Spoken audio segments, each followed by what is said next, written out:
राजस्थान में भजनलाल सरकार बनने के बाद पहली राजनीतिक नियुक्ति दी गई है। भजनलाल सरकार ने भाजपा के वरिष्ठ नेता ओमकार सिंह लखावत को बड़ी जिम्मेदारी दी। ओमकार सिंह लखावत को राजस्थान धरोहर प्राधिकरण का अध्यक्ष मनोनीत किया गया। बता दें कि तीसरी बार वो इस पद को संभालेंगे। इससे पहले वसुंधरा राजे की सरकार में वो इस पद को संभाल चुके हैं। पार्टी ने एक बार फिर से ओमकार सिंह लखावत पर भरोसा जताया। दरअसल राजस्थान सरकार ने ओमकार सिंह लखावत को राजस्थान धरोहर प्राधिकरण का अध्यक्ष मनोनीत किया है। उन्हें धरोहर प्राधिकरण के विधान के अनुच्छेद 4(1) के तहत अध्यक्ष बनाया गया। राज्य सरकार ने इसका आदेश जारी कर दिया है। ओमकार सिंह लखावत के कंधों पर राजस्थान की धरोहर के संरक्षण की जिम्मेदारी होगी। लखावत वसुंधरा सरकार में भी इसी पद पर रह चुके हैं। वो राज्यसभा सांसद भी रह चुके हैं। इस नियुक्ति के बाद अब चर्चा है कि प्रदेश में कई आयोग और बोर्ड में भी नियुक्तियां की जाएगी। बता दें कि ओमकार सिंह लखावत बीजेपी के वरिष्ठ नेता हैं, राज्यसभा सांसद रह चुके हैं। वसुंधरा राज्य सरकार में भी इन्हें प्राधिकरण का अध्यक्ष बनाया गया था। अब एक बार फिर इन्हें ये जिम्मेदारी दी गई है। ओमकार सिंह लखावत प्रदेश की धरोहरों के संरक्षण के लिए काम करेंगे। इनकी नियुक्ति के साथ ही अब प्रदेश में राजनीतिक नियुक्तियों देने का सिलसिला भी शुरू हो गया। मालूम हो कि राजस्थान में विभिन्न बोर्ड और आयोग खाली है, क्योंकि सत्ता परिवर्तन होने के साथ ही अध्यक्ष एवं सदस्यों को भजन लाल सरकार ने हटा दिया था। अब जल्दी ही नियुक्तियां भी शुरू हो सकती है। आभार प्रकट करता हूँ। प्राथमिकता राजस्थान के अंदर चप्पे चप्पे पे धरोहर है। वो प्रेरणा के केंद्र है जो आने वाली पीढ़ियों को देश में के लिए, रक्षा के लिए, देश के जीने के लिए, देश के विकास के लिए, सामाजिक समृद्धि के लिए, एकता के लिए, सामाजिक एकता के लिए हमको प्रेरणा देते हैं। ऐसे हमारे यहाँ महापुरुष हुए हैं। हम ये कह सकते हैं कि यदि हम जीवन पर्यंत ये काम करें तो भी पूरा नहीं कर सकते, क्योंकि शताब्दियों से ये सारे के सारे महापुरुषों के स्थान हमारे यहाँ हैं। हम निश्चित रूप से सरकार की जो प्राथमिकता होगी, जो उनका मार्गदर्शन होगा, उसके हिसाब से राजस्थान के हर हिस्से में काम करेंगे। चारों तरफ जो है हम करेंगे। कोई एक दिशा में हम अपने आप को कंसंट्रेट नहीं करेंगे, बल्कि काम जहाँ भी आवश्यकता है सब वर्गों में करेंगे, सब क्षेत्र में करेंगे और प्रभावी रूप से वह सारे जो हमारे यहाँ की जो विशेषता है, चित्तौड़ के किले से लेकर के और वहाँ के पर्यावरण से लेकर के, सूरता से लेकर, वीरता से लेकर, भक्ति से लेकर शक्ति तक और प्रेरणापुंज जो भी हैं, उन सबको समाज के सामने प्रेरणा के स्थल के रूप में विकसित करें। पिछली बार आपने पैनोरमा का काफ़ी व्यापक काम किया था, कुछ और काम किस तरह से रह गए, थोड़ा सा स्पेसिफिक अगर बताना चाहें तो। नहीं, बहुत रह गया। हम तो कुछ नहीं कर पाए। हम 1/100 भी नहीं कर पाए। कर नहीं सकता, कोई भी सरकार नहीं कर सकती। उसका एक कारण है कि राजस्थान में एक भी ऐसा क्षेत्र नहीं है, एक भी ऐसी कौम नहीं है, कोई ऐसा कालखंड नहीं है कि जिसके अंदर सूरता, वीरता, भक्ति, शक्ति और प्रेरणा के लिए कोई काम ना हुआ। देश को हम एक नई दिशा दे सकते हैं इसके। वैसा आपने ये, आप धरोहर प्राधिकरण के हैं, अभी कुछ दिन पहले सांसद हैं जयपुर के रामचरण बोरा जी, उन्होंने एक 2.5 दिन का झोपड़ा जो अजमेर में है उसको लेके एक इश्यू उठाया था कि वो संस्कृत यूनिवर्सिटी था पहले।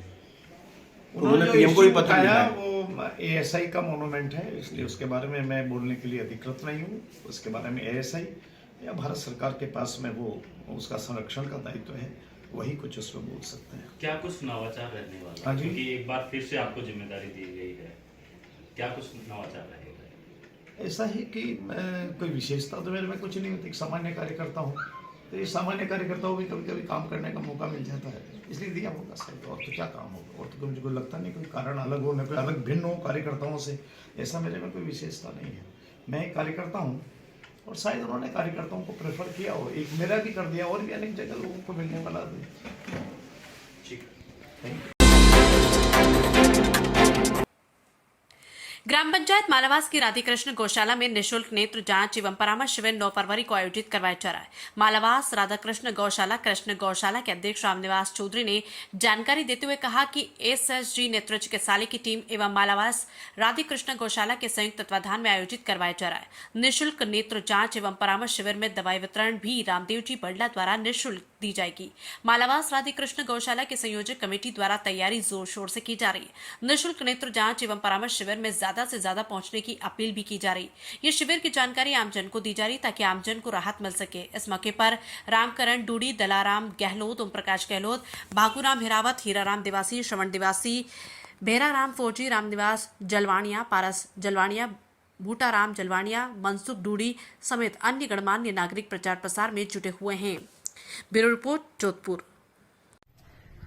मैं सूबेदार रामनिवास चौधरी रिटायर्ड होने पर बाद 28 साल आर्मी की सेवा निवृत्ति के बाद जन सेवा में कार्य कर रहा हूं। और ये जन सेवा करने से मेरे को बहुत ही जनता व प्रशासन का सहयोग मिल रहा है। को जागरूक करने के लिए सर्वप्रथम मैंने मालावास राजकीय उच्च माध्यमिक विद्यालय का प्रवेश द्वार मेरी निजी संपत्ति से बनवाया।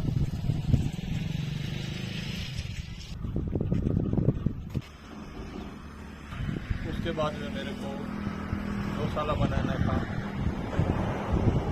जन्म मिला, जो 29 दिसंबर 2021 को कमेटी का गठन हुआ, जिसमें मालावास राधा कृष्ण गौशाला का मेरे को अध्यक्ष नियुक्त किया।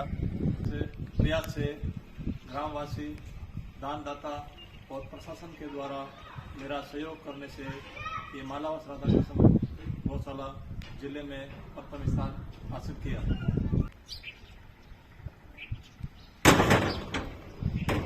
वर्तमान में मालावास राधा कृष्ण गौशाला में 270 गोवंश है।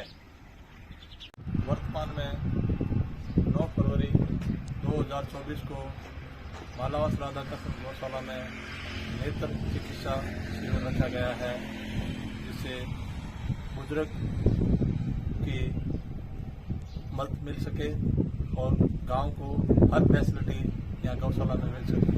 इसी उत्कृष्ट कार्य से हम तत्पर हैं। जन सेवा को नियंत्रण आगे बढ़ाते हुए गाँव मालावास समिति 40 साल से रावल्याना में थी, उसका बेड़ा भी मैंने उठाया और ग्राम सेवा सहकारी समिति रावल्याना से अलग करके मालावास में ग्राम सेवा सहकारी समिति का निर्माण करवाया, जिसका 13 अक्टूबर 2022 को कमेटी का चुनाव हुआ, जिसमें मेरे को निर्विरोध ग्राम सेवा सहकारी समिति का अध्यक्ष नियुक्त किया गया। नियंत्रण प्रयास जारी है। अभी वर्तमान में महादेव जी का मंदिर मेरी देखरेख और मेरी उपस्थिति में बन गया है। ये भावी महादेव का मंदिर बन के श्रद्धालुओं को सुकृत किया जाएगा। डिडवाना सामाजिक संगठन जन अधिकार सेना के द्वारा आज एक ज्ञापन जिला कलेक्टर को नगर परिषद में चल रहे भ्रष्टाचार, पत्रावली गायब, फर्जी पट्टे के मामले को लेकर सौंपा गया।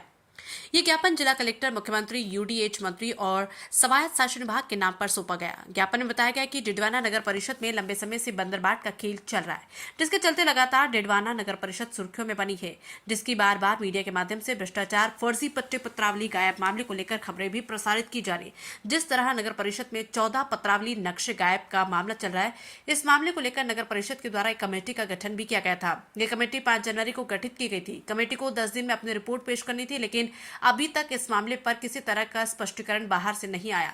वहीं जिस भूमि के ये 14 पत्रावली नक्शे गायब हैं, उस भूमि पर 1968 में सरकारी कर्मचारियों को इस भूमि पर प्लॉट दिए गए थे, जिसमें सूत्रों के अनुसार यह अंदेशा लगाया जा सकता है कि ये पट्टे फर्जी बनाए गए हैं, जिस पर इस मामले पर संज्ञान लेते हुए इस पर उचित कार्रवाई करे और जो भी इसमें दोषी उन पर सख्त से सख्त कार्रवाई की जाए। इस पूरे मामले को लेकर नगर परिषद की ओर से एक प्रेस विज्ञप्ति भी जारी की गई थी, जिसमें बताया गया था कि इस भूमि की जो 14 पत्रावली नक्शे गायब हैं, उनके दस्तावेज 7 दिवस में नगर परिषद में जमा करने हैं, जिसको लेकर भी समय पूरा हो चुका है। लेकिन इस मामले पर भी अभी तक किसी तरह का स्पष्टीकरण कार्रवाई अभी तक सामने नहीं आई। कहीं न कहीं इस पूरे मामले में नगर परिषद के आयुक्त, नगर परिषद के सभापति व अन्य कर्मचारियों की मिलीभगत का अंदेशा लगाया जा सकता है। वहीं इस मामले में के अलावा एक और मामला सामने आया, जिसमें नगर परिषद के द्वारा अपनी ही सरकारी भूमि का पट्टा जारी कर दिया। पट्टा जारी करने के बाद में नगर परिषद अब उस पट्टे को खारिज करने की तैयारी कर रहा है, जिस पर फर्जी पट्टे जारी किए गए थे, और उन्हीं पट्टों को खारिज करने की तैयारी परिषद कर रहा है। तो कहीं न कहीं अधिकारियों की मिलीभगत से ये सब बड़ा खेल हो रहा है। सरकारी भूमियों पर अवैध अतिक्रमण, अवैध पट्टे जो बने हैं, उन सभी अवैध पट्टों को निरस्त कराकर सरकारी भूमियों को वापस सरकार के अधीन लेकर जो भी दोषी अधिकारी उनको निलंबित कर उन पर विभागीय जांच बैठाई जाए। वहीं कुछ सरकारी भूमियों पर भूमाफियाओं को रास्ता निकालने की बातें भी सामने आ रही है, जिन पर भी आप संज्ञान लेकर उचित कार्रवाई करें और जो भी इसमें दोषी हो उन पर कार्रवाई। जन अधिकार सेना की तरफ से कलेक्टर साहब जो ज्ञापन दिया है कि लगातार ये नगर परिषद जो भ्रष्टाचार कर रही है, जो 14 पत्रावलियाँ गायब हो रखी है, जो फर्जी पट्टे बन रहे हैं, इनके लेके कि भाई उचित कार्रवाई करें, इसको लेके हमने ज्ञापन दिया है। और मैं ये रिक्वेस्ट करना चाहता हूँ कि इससे जल्द से जल्द कार्रवाई हो और इसका जल्द से जल्द कोई सोल्यूशन निकाल ले। और हमने इसको लेके आज ज्ञापन दिया है तो इसका कोई सोल्यूशन करवाएं जल्दी से जल्दी, इसका लोगों को फ़ायदा हो। ये लगातार भ्रष्टाचार का खेल चल रहा है, ये बंद हो तो लोगों को फ़ायदा हो, ऐसा काम करें, भ्रष्टाचार का खेल बंद करो।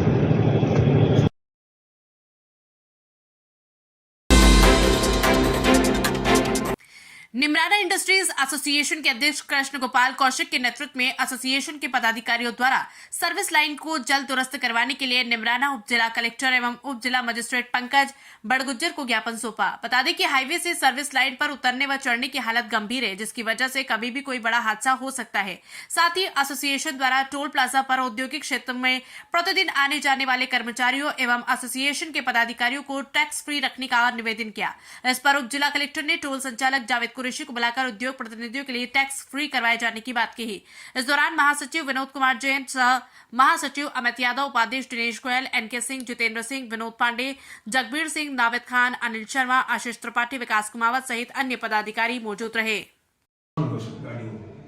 तो ये सब अब बताओ, एकदम से हम मीनमेंट ग्रोथ की बात कर रहे हैं, क्योंकि राजस्थान का इंडिया में सबसे मोस्ट जापानी जोन है ये, और हमारे लोगों की स्थिति है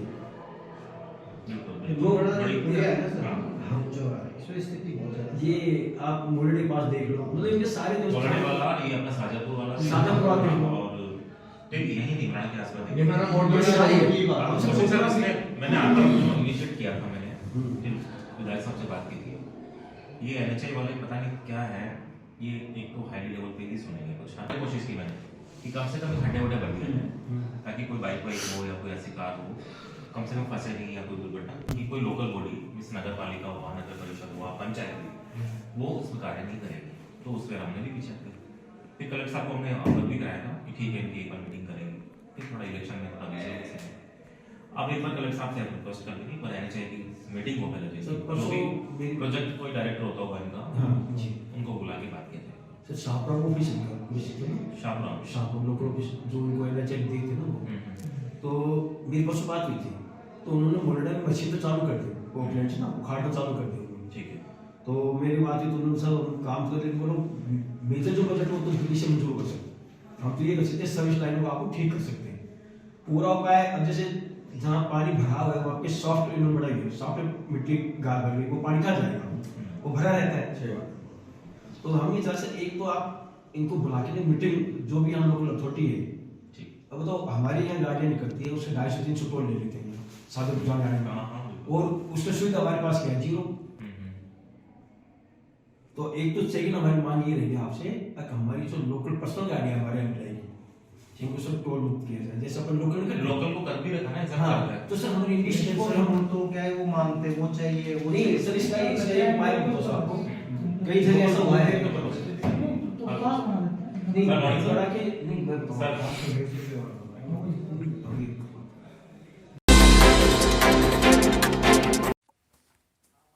प्रदेश में सरकारी कार्यालयों में लगातार कर्मचारी और अधिकारियों की लेट लतीफी की सूचना मिलने के बाद मुख्यमंत्री भजनलाल शर्मा ने प्रदेश के समस्त जिला कलेक्टरों को विभिन्न कार्यालय का औचक निरीक्षण करने के निर्देश दिए थे, जिससे कि लेट लतीफ अधिकारी और कर्मचारियों पर लगाम लगाकर कार्रवाई की जा सके। इसी के अंतर्गत चित्तौड़गढ़ जिला कलेक्टर आलोक रंजन विगत कुछ दिनों से लगातार विभिन्न विभागों की सूचनाओं एकत्रित करके लेट लतीफी अधिकारी और कर्मचारी को चिन्हित करके विभागों का दौरा कर रहे। घर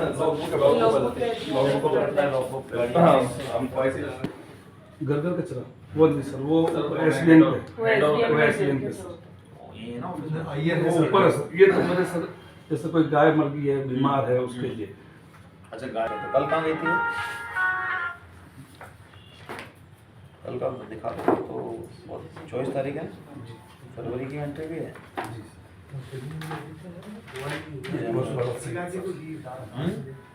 इसी के अंतर्गत बुधवार को जिला कलेक्टर आलोक रंजन ने नगर परिषद के विभिन्न कार्यालयों का निरीक्षण किया, जिसमें कुछ अधिकारियों की अनुपस्थिति रहने की सूचना है, जिनको कारण बताओ नोटिस जारी किए जा रहे हैं। जानकारी के मुताबिक चित्तौड़गढ़ में जिला कलेक्टर आलोक रंजन ने पिछले कुछ दिनों से चिकित्सालय कलेक्ट्रेट परिसर में संचालित हो रहे विभिन्न विभागों के कार्यालय के साथ चिकित्सीय और विद्यालयों का भी निरीक्षण किया, जिसमें अनुपस्थित मिले अधिकारियों और कर्मचारियों को नोटिस दिए गए, जिससे कि अधिकारियों और कर्मचारियों में भय का माहौल देखा जा रहा है। और अब अधिकांश कार्यालय में अधिकारी और कर्मचारी समय पर कार्यालय पहुंचने लगे, जिससे कि सरकार की मंशा के अनुरूप आमजन के कार्य सुलभता से संपन्न हो पाएंगे।